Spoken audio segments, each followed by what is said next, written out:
Let me show you guys the basics of Kill Team in 5 minutes using the starter set. So it comes with the Plague Marine Death Guard Kill Team, and it comes with the Angels of Death Kill Team. I painted a couple of mine into Space Wolves, added some extra bits on him, and still have 2 to paint.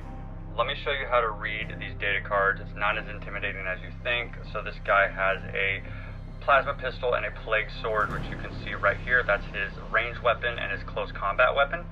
So the attack is how many dice you're using. So you're using 4 dice, and then on his close combat weapon you're using 5 dice. You want the dice to hit on the number 3 or more to do 4 or 5 damage, depending on what it says right here. And to get this 6 damage, you have to hit a critical, which is a 6 on the dice. And these numbers can vary between different characters as well. This up here is his action point limits, so how many times he can move per turn. He has 3. He can move 5 inches. When he's being attacked, his dice need to hit on 3 or above to be safe, and his life is 15 wounds. Each weapon and sword or close combat weapon has weapon rules, which you can see right there, and they also have extra buff rules as well. Same thing goes for the Space Marine Captain for the Angels of Death. He has a plasma pistol for his ranged weapon, power fist for his close combat weapon. His attack dice are 4 and 5 dice for his close weapon. He's got to hit on 3 or above to do either 4 or 6 damage. If you hit a critical on his power fist, you do 7 damage. That's a lot of damage. Got some really cool weapon rules. He also can move, he has a 3 APL. He can move 6 inches, so he can move a little further and saves on 3s and 15 wounds as well. And he's got some weapon, some buffs as well.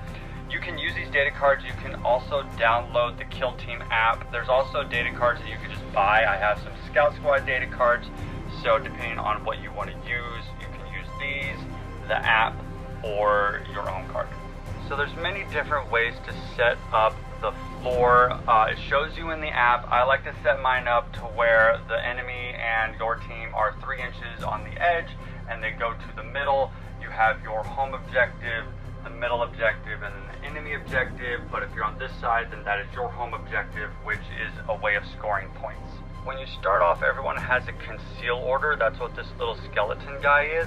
But after you move your character and you decide that you want to shoot someone, you flip to an engage order, which is going to be one of these. And then once you are done with this character and you move on to the next character, you flip it to the dull side, just so you know that you've already moved that character. A good way of keeping track. So when you start moving your characters, it goes one side will move their character, and then the other side will move their character, or operative, however you want to call it. And the way that works is with the APLs. So that's where that comes into play. The Plague Marines have 3 APLs, that's action points. So that means that they can do one of these 1 time each. They all cost 1 action point or 2 action points.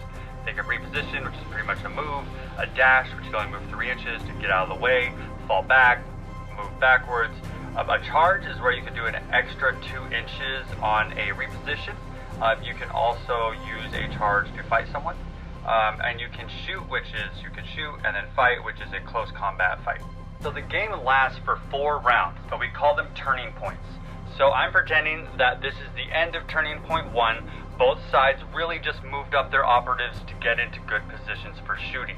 Now let's say that my leader right here wants to shoot this guy. I have him in my line of sight. I can shoot him, but he has a conceal order. I can't do that. The only way I can shoot him is if in the last turn he went into engage. Now I'm able to shoot him.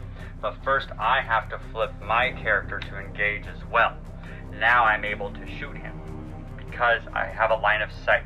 He does have some cover because he's behind something, but I'll talk about that later. But let's say I wanted to close combat fight him. First he has to be within 5 inches, and he is. So I'm able to. So first thing I'd have to do is flip to engage, and then I would be able to move my character up to him, and then we would fight with the dice. Even though he is concealed, you can still fight as long as you can get close to them.